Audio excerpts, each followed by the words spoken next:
అందరికీ నమస్కారం అండి. ఎన్నో లవ్ మ్యారేజ్లు చూస్తూ ఉంటాం. చాలామంది పిల్లలు ప్రేమించుకుంటూ ఉంటారు, పెద్దలను ఒప్పించి పెళ్లి చేసుకుంటూ ఉంటారు. కొంతమంది హ్యాపీగా ఉన్నారు, ఇంకొంతమంది అయితే ప్రేమించుకునేటప్పుడే విడిపోయే వాళ్ళు ఉన్నారు. వాళ్ళలో నిజమైన ప్రేమ ఉండదు, స్వచ్ఛమైన ప్రేమ ఉండదు. ఏవో కారణాల వల్ల ప్రేమించి పెళ్లి చేసుకున్న తర్వాత కూడా విడిపోయిన వాళ్ళు ఉంటారు. వాళ్ళు ఏ పరిస్థితులైనా సరే కావచ్చు. కానీ ఈ జంటను చూసి చాలామంది పిల్లలు తెలుసుకోవాలి. ముఖ్యంగా ప్రేమలో పడ్డ వాళ్ళు, అమ్మాయిలు కానీ అబ్బాయిలు కానీ, ఇలాంటి వాళ్ళని చూసి ఆదర్శంగా తీసుకోవాలి. ఎందుకంటే ఈ జంట ఎంత గొప్ప మనసు అనేది మనం తెలుసుకోవాలి. నిజాయితీగా ఉన్న వాళ్ళ ప్రేమలను మాత్రం నిజంగా అభినందించాలి, అప్రిషియేట్ చేయాలి. ఎందుకంటే మన వయనాడులో జరిగిన వరదల్లో ఊర్లు కొట్టుకుపోయాయి. అసలు మనుషులు కూడా చాలామంది చనిపోయారు. అన్నీ నష్టపోయిన వాళ్ళే ఉన్నారు, కుటుంబ సభ్యులను కోల్పోయిన వాళ్ళు ఉన్నారు. అందులో ఈ జంటలో ఈ అమ్మాయి పేరు శృతి, ఈ అబ్బాయి పేరు జాన్సన్. అయితే వీళ్ళిద్దరూ 10 సంవత్సరాలుగా ప్రేమించుకుంటున్నారు. ఆ దగ్గరలో ఉన్న సిటీలో ఆ అమ్మాయి హాస్పిటల్లో అకౌంటెంట్గా పనిచేస్తూ ఉంది. ఆ అబ్బాయి ఒక కార్ల సర్వీసింగ్ సెంటర్లో ఉద్యోగం చేస్తూ ఉన్నాడు. ఎప్పుడైతే ఈ వరదలు వచ్చాయో, వరదల్లో ఈ శృతి అన్న అమ్మాయి కుటుంబ సభ్యులు 9 మంది కుటుంబ సభ్యులు ఇల్లుతో సహా మొత్తం కొట్టుకుని వెళ్ళిపోయారు. అయితే వీళ్ళు ప్రేమించి 10 సంవత్సరాల నుండి వీళ్ళ ప్రేమ కొనసాగుతుంటే ఇంట్లో పెద్దలు మొన్న జూన్ నెలలో వీరికి ఎంగేజ్మెంట్ చేశారు. పెద్దలు ఇష్టపూర్వకంగా ఎంగేజ్మెంట్ చేసి త్వరలో పెళ్లి చేద్దామని అనుకున్నారు.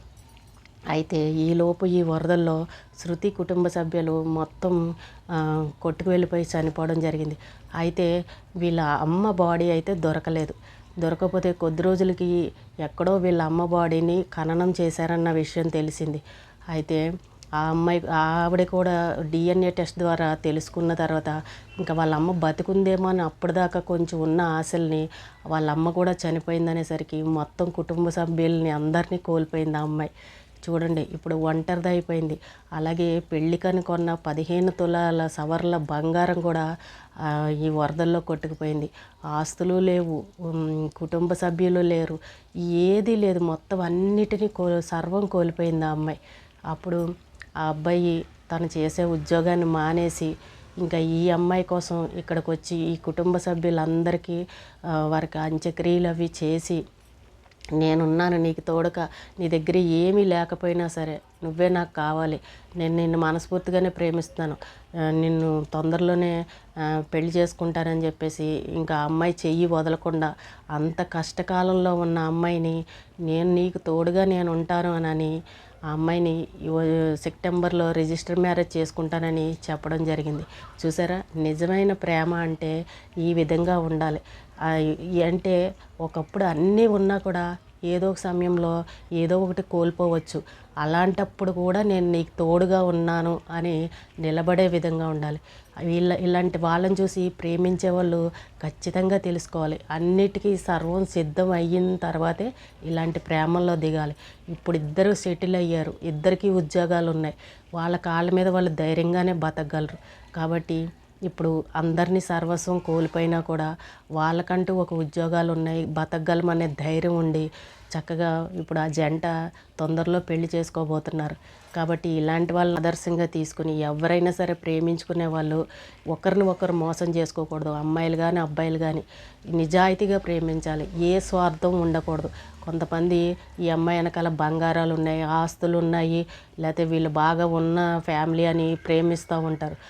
అవన్నీ శాశ్వతంగా ఉంటాయని ఎప్పుడూ అనుకోకూడదు. ఏదో సమయంలో ఉండొచ్చు, లేకపోవచ్చు.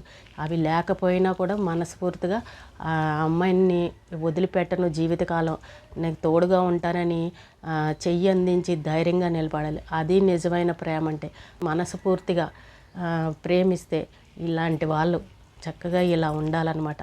ఈరోజు చూసారా, అందరినీ కోల్పోయినా కూడా వాళ్ళు ధైర్యం తెచ్చుకుని ఒకరికొకరు తోడుగా నిలబడ్డారు. ఆ అబ్బాయి చూడండి, ఆ అబ్బాయిని అప్రిషియేట్ చేయాలి నిజంగా కూడా. ఈ రోజుల్లో ఇలాగ ఎక్కడో 1, 2 అరుదుగా చూస్తూ ఉంటాం. అందులో ఈ జంట ఒకటన్నమాట. కాబట్టి ఎవరైనా ప్రేమించుకునే వాళ్ళు నిజాయితీగా ప్రేమించుకోండి. లేదంటే అసలు ఈ ప్రేమల జోలికి వెళ్ళకండి. మీ ఇంట్లో పెద్దవాళ్ళు చెప్పిన పెళ్ళిళ్ళు చేసుకోండి. అంతేగాని కొన్ని రోజులు ప్రేమించుకుని ఒకరినొకరు మోసం చేసుకొని మనసు పాడు చేసుకొని మీ జీవితాలను నాశనం చేసుకొని అలాంటి వాటికి వెళ్ళకండి.